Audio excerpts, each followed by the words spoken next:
Hi everybody, Mike Aguilar, President of the Fiscal Challenge. I wanted to provide you a few tips for setting a schedule so that you can succeed in the competition. First, let me remind you of a few key dates here. March 4th, first round submissions are due. That's the video presentation you would make of your slide deck, you and your teammates, and you submit on our secure web portal. March 7th, just a few days later, the finalists will be announced. And the big day is going to be April 8th, 2022. That's the second and final round. That's where those final teams are in Washington, D.C., presenting their plan and defending their plan before a panel of expert judges. Now, each of these rounds are different, inherently different, which means the schedules that we set are going to be different. First round is all about creating your proposal. And in my opinion, there's 6 key steps for creating that proposal. Literature review, data analysis, ideation.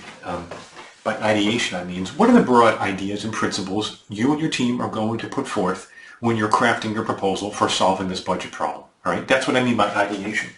Then you have to dive into the details as to how you're going to make those ideas come to life. Create the slide deck, record that slide deck, and then you're going to submit.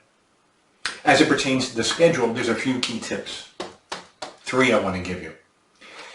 First is work backwards. What I mean by that is the deadline is the deadline. It's the same for everybody, March 4th, but it's rolling registration, which means your team might start working at a different point in time than another team. Common practice would be to start from that deadline and work backwards. Set your goals and timeline accordingly. Okay. That leads to tip number 2, which is milestones and tasks. In my opinion, for round 1, these are your milestones. Set dates on those milestones. Okay, I need to get this submitted by 5 p.m. on March 4th, so that's the recording. All right, the deck has to be prepared maybe a week beforehand so that we can edit and refine and work backwards from there. All right, so these would be the milestones that you set. Every milestone has to have tasks. The tasks would be, okay, who is reading what part of the literature? How are they summarizing? Where are they going to post those summaries? By when are those summaries due? Who is collecting the data? Who is analyzing the data? Who is summarizing the data? And when are each of those tasks due? All right, so make sure that you have the dates assigned to the milestones, the dates and the individuals assigned to those tasks. These all work in concert backwards from that March 4th goal. Last tip I want to give for round 1 is more of a warning. Don't skip steps. See that too often.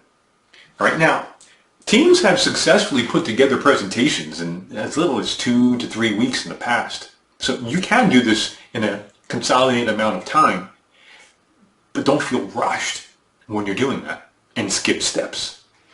The most common ones that are skipped are somewhere in these first 3. People just jump into the details in the slide deck.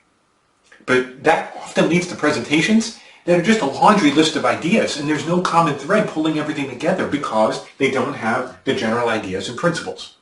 Okay, so don't skip those steps. Let's move on to round number 2. Again, that's in Washington, D.C. And rather than creating the plan, you're providing a summary of your plan to the judges and then defending it through a Q&A. As it pertains to the schedule there, first tip is don't train for Q&A until March 7th. March 7th was the date when the finalists are announced. Of course, if you submit early, right, before March 4th, then you can start training. But you have about a month to train for Q&A. That's an ample amount of time, in my opinion. All right, so in the beginning, round 1, focus on substance and style of the presentation. Don't worry about Q&A yet. Tip number 2.